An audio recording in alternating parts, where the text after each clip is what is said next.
คำว่าออกจากนอกมุงนอกธรรมนี่ก็หมายถึงออกจากความคิดคันมันคิดแล้วอย่าไปรู้กับมัน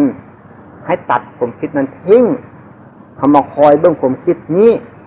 มันคิดมาวูบหนึ่งเขาเห็นเขารู้เขาเข้าใจมันจะเป็นวิธีบวกกับลบกันมือหนึ่งเขาคิดลอยเรื่องให้ว่าได้ไปเขารู้เรื่องนึงมันก็บ่ถึงลอยแล้วมันก็ได้99เท่านั้นวันนี้มันคิดมา2เรื่องเขารู้มันก็ลดลงมาทางที่ก็หลายขึ้นทางลบก็ออกไปทางบวกก็ได้ขึ้นมาเป็นอย่างนั้น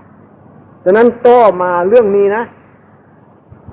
ที่จะฝึกหัดกันให้หัดเบื้องผมคิด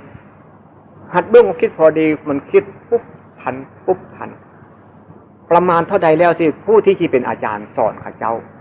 ต้องถามนักปฏิบัติเรื่องรูปนามรู้จักแล้วสอนให้เบื้องผมคิดเนี่ยต้องสอนให้รู้จักว่าข้าเจ้าคิดผมได้แล้วอย่างน้อยต้อง70%หรือ 80% หรือ 95%คันเข้ามาถึง 95% นะต้องอาจารย์ก็ต้องระมัดระวังเตรียมตัวเฮาเป็นอาจารย์ก็ต้องเตรียมตัวเด้เตรียมตัวจังได๋ล่ะให้คนนั้นเข้าอยู่ในห้องอบรมคอยอย่าให้ไปมีอารมณ์จะไปพูดกับคนอื่น